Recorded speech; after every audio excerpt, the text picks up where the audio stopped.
Hey everyone, Philip here. Today we're going to take a look at a couple of right-hand strumming patterns. And to play these patterns, we're going to be using two different techniques for the right hand. The first technique we call the thumb brush technique, where you're playing the root of the chord with the thumb, and then you're brushing or plucking through the rest of the chord with the index finger, like so. And the second technique we're going to use is a very similar sounding technique where we are alternating between the root of the chord and the rest of the notes of the chord. But rather than using the thumb brush technique, we're going to use a plectrum to hit across the strings.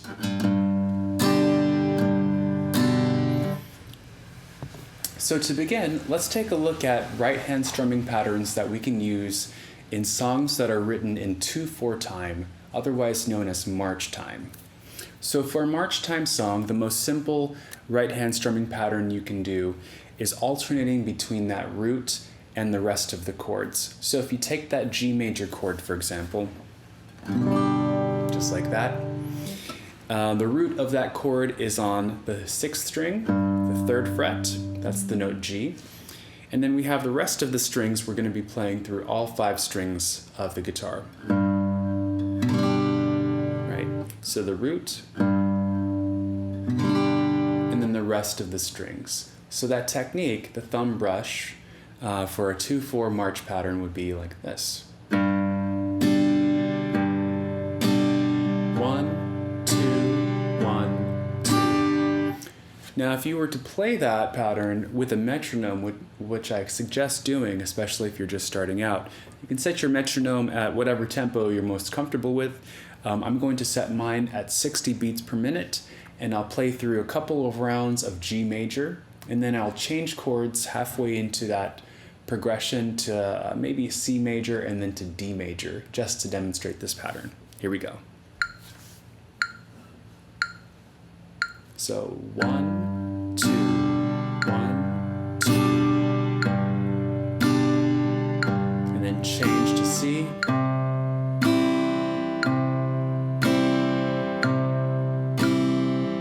and then D,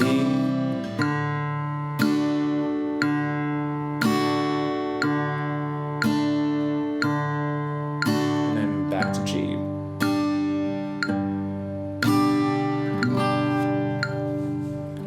Now, of course, that's just one example, one way that you can practice that strumming pattern, and of course, one chord progression. So you might want to experiment by using different chords and changing the order of those chords to get a different progression.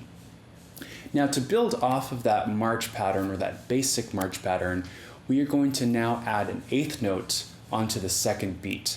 So rather than just going thumb brushed, we're going to go thumb, brush, up. So thumb, down, up.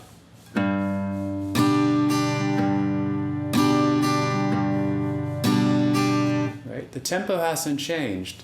The only difference is that on that 2nd beat, I'm then including an up strum after I brush down with the index finger. So let's go ahead and try that very same chord progression. I'll set the tempo again to 60 beats per minute, but this time I will add that up strum on the and of beat 2.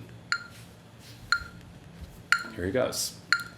1, 2, and 1, 2, and 1, 2, and 1, 2, and then change to C. And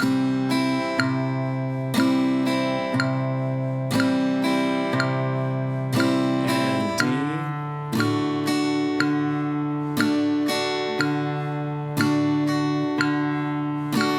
And back to G.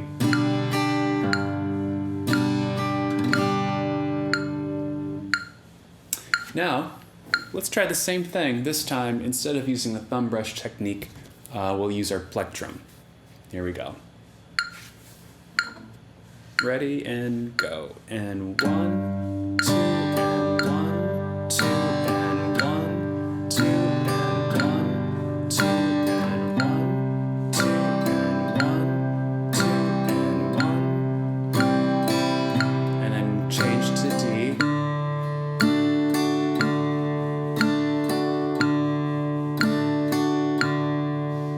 And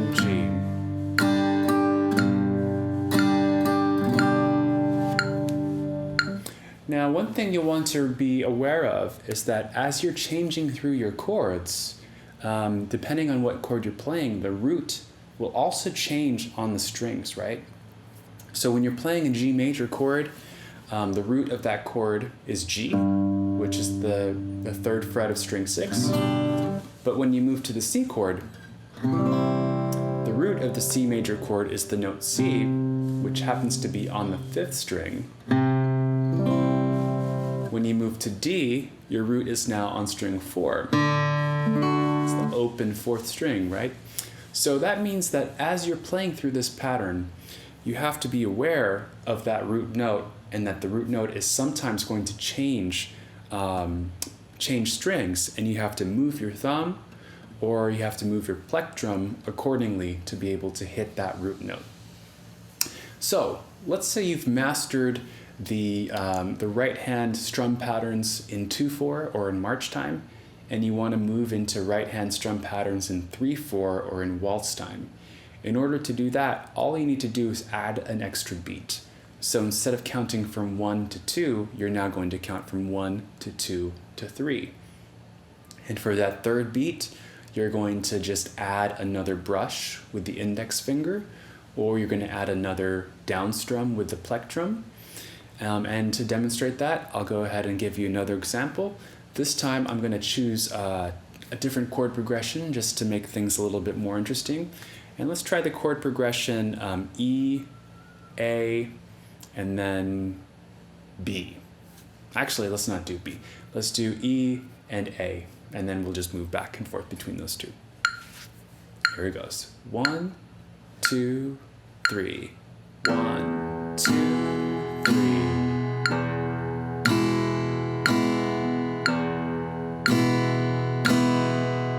And then I'm changing now to A. Right? My root is on string 5.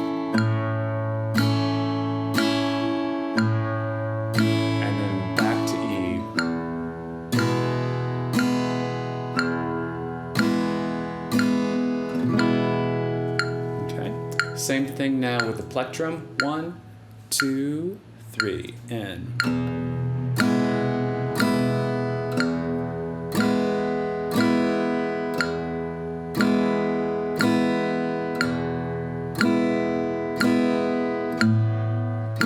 That's A major.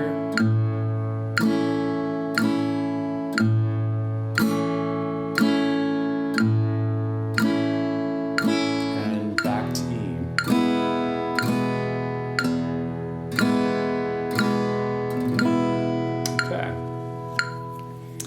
Now, if you want to make that a little bit more fancy and add the upstrums, just like we did with the march patterns, then you would add those upstrums on the and of beat 2 and the and of beat 3. That would sound something like this. 1, 2, and 3, and 1, 2, and 3, and 1, 2, and 3, and 1, 2, 3, and change to A.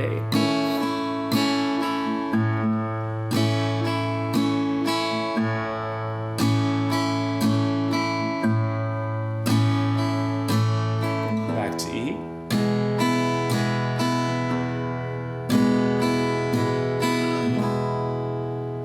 Right? So 2 different options for playing a strumming pattern in waltz time. Of course, you can do the very same thing, but with the plectrum.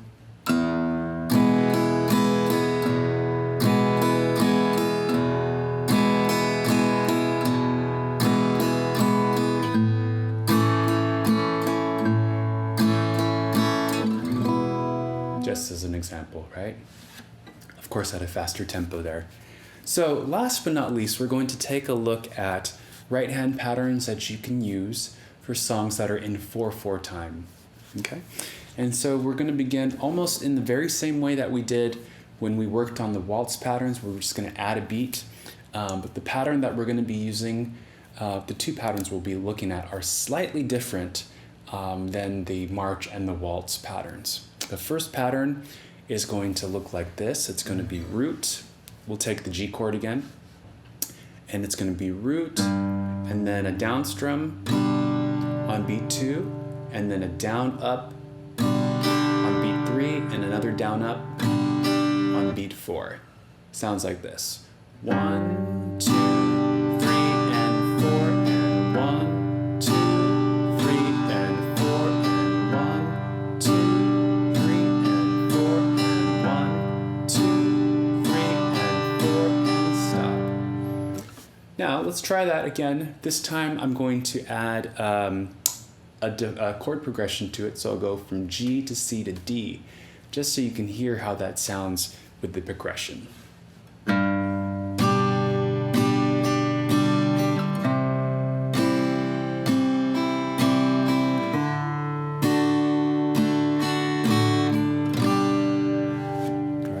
Same thing with the pick.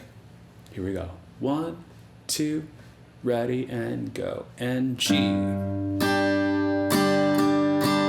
C, D, and back to G, right?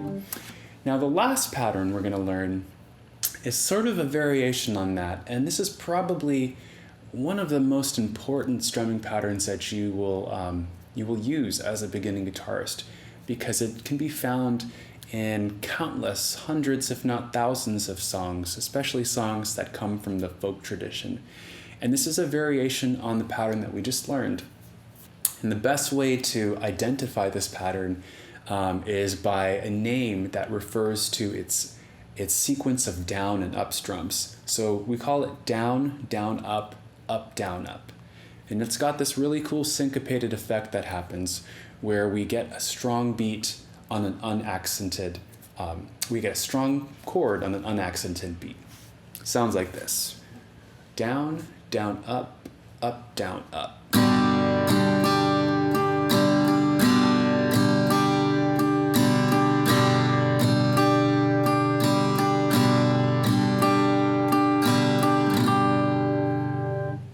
So you might have noticed that with that pattern, I'm not isolating the root on the downbeat on beat 1. I'm actually strumming through the entire chord.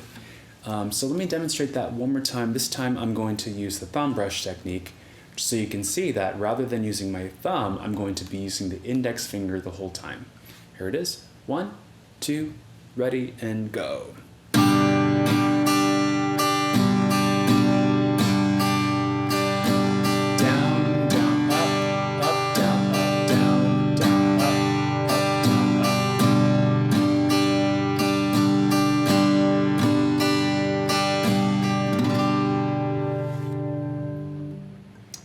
And that's it. So you've got 6 different right-hand strumming patterns. We've learned 2 that you can play in 2/4 or in march time. We learned 2 that you can play in 3/4 or in waltz time. And then we learned 2 patterns that you could use for a song that's in 4/4 or common time, right? All those patterns combined should give you enough strumming options to be able to play 99% of the songs that you'll be encountering as a beginning guitarist. I hope that was helpful. Thanks so much for watching, and I will see you next time. Take care.